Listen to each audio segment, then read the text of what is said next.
Thank you very much.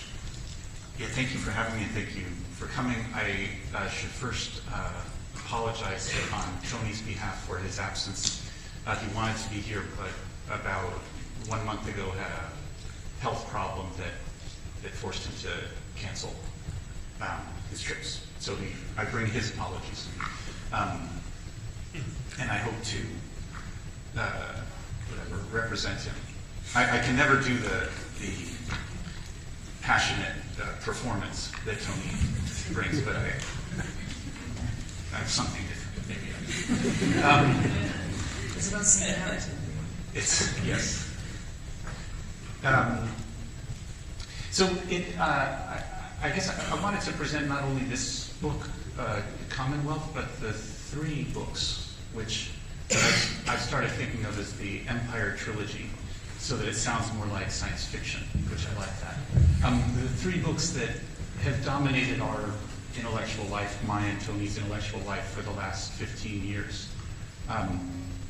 which is a beautiful and exhausting experience. I think that the general project for us, or we conceive it as an attempt to reinvent or renew some aspects of our political vocabulary. It seems to me that many of the central terms of our political vocabulary have become corrupted or distorted and seem no longer usable.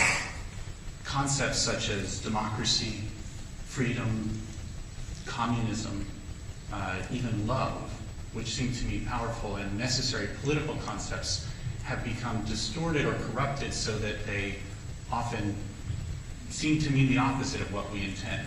For instance, if you listen to, or I as USer have the obligation to listen to George Bush giving his State of the Union speeches, in which he talks about nonstop about democracy and freedom, meaning something by it exactly the opposite of what I intend. I think that the reaction of many on the left, or on the left of which I feel a part, have, as a result, stopped using concepts such as democracy, have sort of almost conceded the concept to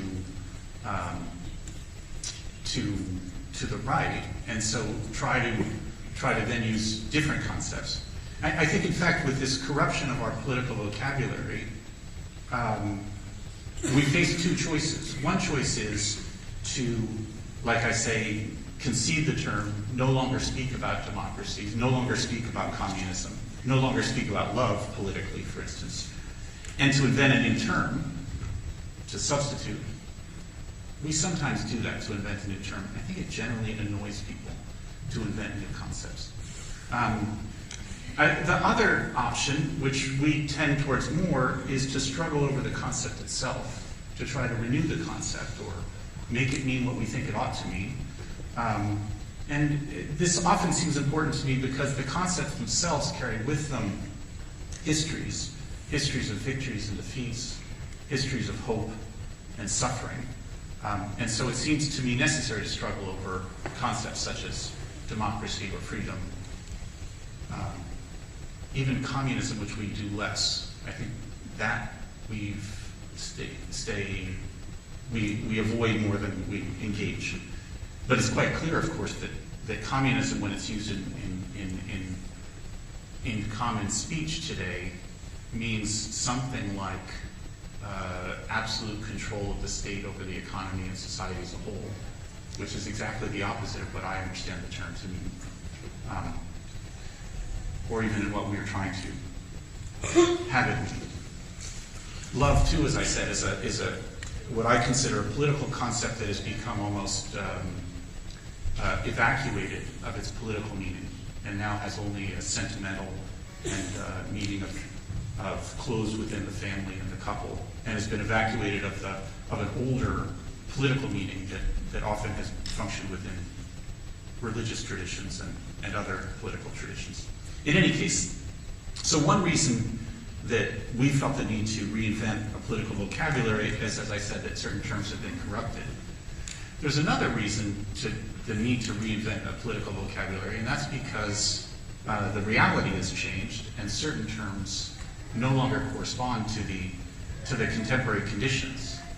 The primary example that, for our work, and that really launched the project and that continue in this third book is the concept of US imperialism, or even imperialism as such.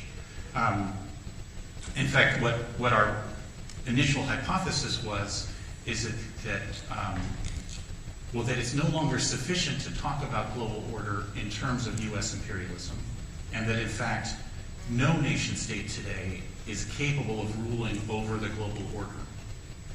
In other words, it's not only that the US is not able to, but it's not that another nation state, for instance China, will now take the baton, and take the succession of ruling the global order.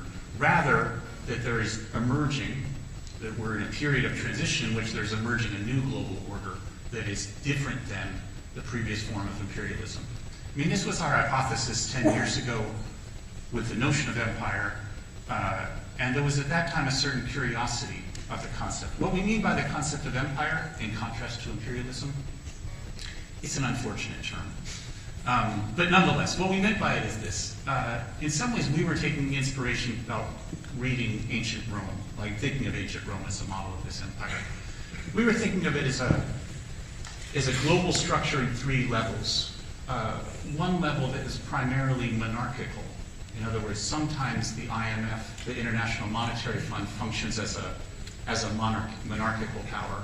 Sometimes the US military functions as a monarchical power. Sometimes Hollywood functions as a monarchical power.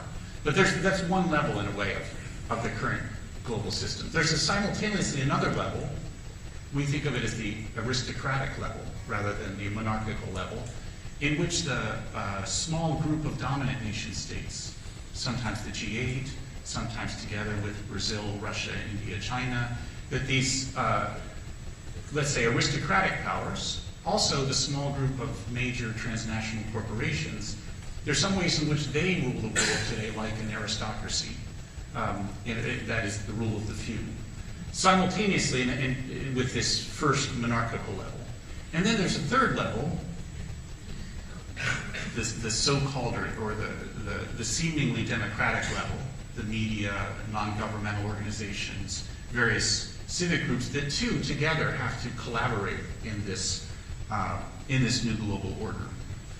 Three unequal levels, or three levels of unequal powers that have to simultaneously work together. This was, in a way, our notion that, like I say, 10 years ago met with a certain curiosity, I think, because of the novelty and difficulties of understanding the processes of globalization.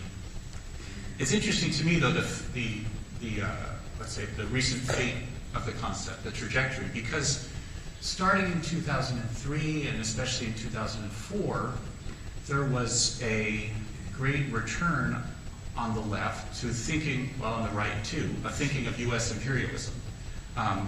In fact, I remember a speech that my friend Tariq Ali, editor of the New Left Review in England, gave when he was claiming that Bush and Rumsfeld were trying to prove empire wrong, like in order to try to prove our book wrong, which I thought was very flattering. I'm sure that Bush and Rumsfeld never read the book, but that they were trying to prove it wrong by demonstrating, yes, in fact, the U.S. is capable of ruling the world alone. Its unilateralism is able to, what the Bush people used to say is shape the global environment, which is properly act in an imperialist manner.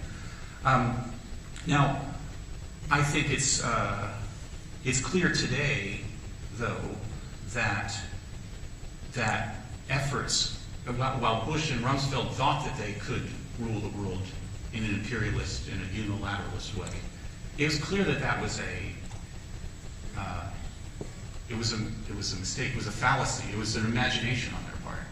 In fact, I'm not surprised that Bush and Rumsfeld would believe that they were drunk on power, they could believe they could rule the world. And what seems a little more shameful, really, is that so many on the left for those years believed that too, believed that the U.S. could, in